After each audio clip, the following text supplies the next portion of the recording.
Ang Inday ko, nagluluto-lutuan, oh. Day! Alam mo, magkalaw na guys. Sarap na kumain, guys. Eh, no? Udit namin ni Inday, oh. Isang mabisa lang. Eh, di siya mabisa, oh. Kung mabisa sa inyo. Kasi nakalimutan yung ano, eh. Yun, oh. Yun isang, anong tawag ito? Pechay. Pork chop. Na nakalimutan ng tokwa. Tsaka, anong tawag ito? Kamatis. So, okay lang yan, guys. Tapos meron tayong mga leftover na ganyan, eh, no? Iinit natin yan, guys. Siyempre, kakainin natin yan. Diba, Inday?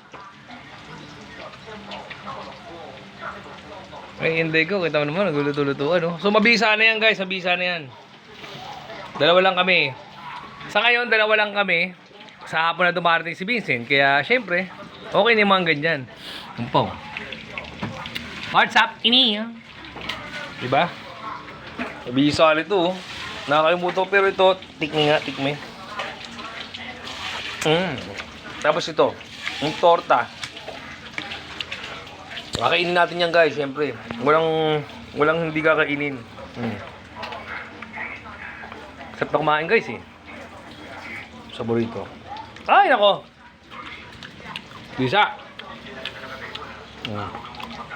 Yung napundot namin, dahil hindi naglalabong. Ang babaeng walang pahinga. Rosana Roses. Alright.